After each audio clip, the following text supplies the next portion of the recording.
Ding, ding, ding, ding, ding, ding, ding, ding, ding, ding, ding, ding. The next contestant, and I want to be Desto Dubb. Straight out of bullshit is awful lot of belt to ass. I don't know who the fuck this is. I don't know what they think they doing. I'm so lost how people just think they can steal my shit, bro. Like, do I have to literally post fucking Frank Lucas scene off of American Gangster to let y'all know y'all can't be doing this shit, bro? Hey, tag whoever this is, people, and tell them to hang it up. It's a wrap. It's a wrap, buddy. Call it whatever the fuck you want. Just when you in, that's in. Oh yeah, BT. Okay, I think I found my next drop.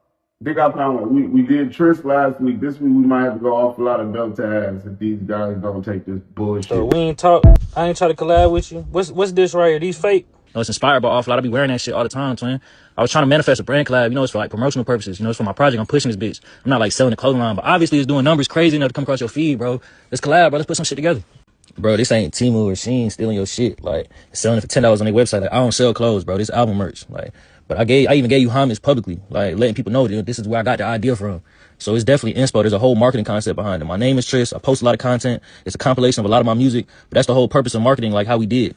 Bro, and also I can send you like 10 mainstream songs right now that people sample their lyrics. No, but I definitely understand you want to get paid from the idea. Now, you know you ain't talk to me, nigga. I don't be making these because these niggas be content creators in reality.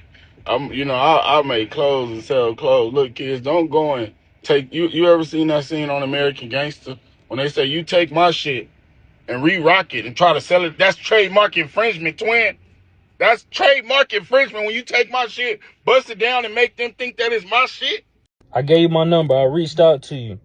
You didn't give me a price. At what point do you change your perspective from this nigga trying to steal from me, this nigga trying to take out my pocket, to I have an upcoming creator that's having a huge impact across the country, going extremely viral, that's trying to collab with me? As somebody who's of a higher stature, let me reach back and help this young nigga goddamn spread what he's trying to spread and get money together the same way somebody did for you at one point in time. I told your ass you have to pay me for a fucking collab. I don't want content. I want money like this shit costs. It costs. You gotta pay to play, twin. Making videos and content do not pay my fucking bills, bro. I work hard for this brand. I pay taxes on this brand. You want to use anything that's awful lot of, call that shit whole lot of, call that shit a lot of, call that shit a large amount of Tris, but don't call it an awful lot of Tris and make it seem like somebody hating on your ass. Nigga, you got a chain on, you got a content house, you got a car, nigga, pay to play. Desto Dubb's story is really one of turning culture into business without losing the authenticity that made people pay attention in the first place. A lot of people only see the clothes, the content, the celebrities wearing the brand, or the awful lot of cough syrup name itself. But behind that is years of consistency, branding, networking, and understanding how street culture, fashion, and entertainment all blend together in today's world. Desto Dubb started building awful lot of cough syrup years ago out of Los Angeles. And what made the brand stand out immediately was that it didn't look manufactured. It looked organic. The name itself already had people talking because it was edgy, controversial, and memorable. In fashion, especially streetwear, attention is currency. If people remember your name after hearing it one time, you already won half the battle. But what really separated Desto from a lot of people trying to create clothing brands was that he attached a lifestyle and personality to it. He didn't just print shirts.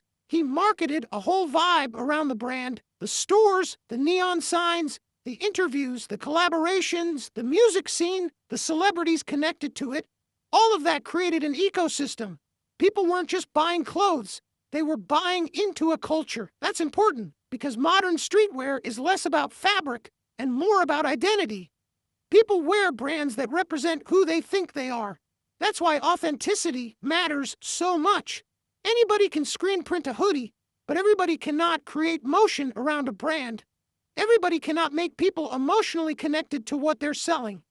And that's probably why Desto is so protective over his image and his brand identity now. Once something becomes successful, people naturally try to attach themselves to it. Some people do it respectfully. Some people do it opportunistically. Some people genuinely admire what you built, while others see it as a shortcut to attention. That happens in music, fashion, YouTube, podcasts, and every other entertainment lane. That's why the situation you're talking about becomes interesting, because the content creator actually reached out first instead of just running with the branding without communication. A lot of people wouldn't even do that. Most people nowadays just take inspiration and move however they want. So the fact that there was at least communication beforehand shows a certain level of respect. At the same time, you can also understand Desto's perspective. When you spend years building something from the ground up, paying for storefronts, taking losses, investing into marketing, networking, and constantly pushing your brand forward, you start realizing that your name has value. Your image becomes intellectual property. Your motion becomes valuable. And content alone does not always pay the bills unless somebody has massive reach. That's something a lot of people online don't understand. They think views automatically equal wealth. In reality, many creators are monetized lightly unless they have sponsorships, merch, partnerships, or products attached to their audience. That's why brand licensing and collaborations become serious business conversations.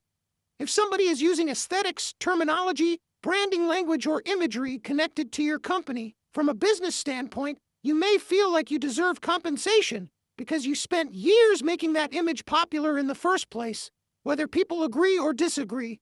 That's how many entrepreneurs think. And honestly, streetwear is one of the most copied industries in the world. The moment something becomes hot, clones start appearing.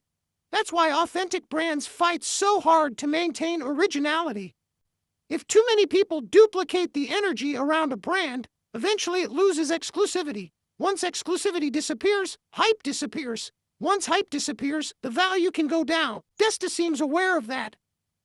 One thing he's done well over the years is keeping his name attached directly to the movement. He stays visible. He stays connected to artists. He keeps opening stores. He keeps collaborating. He keeps doing interviews. He keeps himself involved in the culture instead of disappearing and letting the brand become disconnected from the people. That matters because consumers today can tell when something feels forced. People support brands differently when they believe the creator genuinely lives the lifestyle they promote. That's why authenticity became such a powerful word in streetwear and hip-hop. Authenticity cannot really be faked long-term. Eventually, people notice when somebody is pretending, copying, or chasing trends instead of creating them. And that's another lesson in this whole situation. When your brand starts growing globally, you have to protect it differently. At first, a small local brand feels like family. Everybody supports each other. Everybody collaborates. But once money enters the picture and worldwide attention starts coming in, business becomes more serious. Lawyers get involved. Trademark conversations happen. Ownership conversations happen. Licensing discussions happen. Some people may look at that and say somebody's being greedy, but another person may look at it and say they're protecting years of work. Both perspectives can exist at the same time. Fashion especially becomes difficult because trends spread so quickly online. A logo, phrase, aesthetic, or style can go viral overnight. The internet moves fast, and once something catches attention, thousands of people imitate it instantly. That's why maintaining authenticity becomes one of the hardest parts of success. You have to evolve without losing your identity. You have to expand without watering down what made people care originally. You have to balance accessibility with exclusivity. And that's where Desto's business model seems intentional. He keeps the culture attached to the brand instead of letting it become overly corporate. Even when celebrities wear the clothing, it still feels rooted in the streets and music scene that helped build it. That connection is important because fans can usually tell when a brand sells out. The biggest streetwear brands in history survived because they maintained cultural relevance while growing bigger commercially. Supreme did it, Bape did it, Fear of God did it. Even older brands connected to hip-hop survived because they stayed attached to culture instead of becoming generic.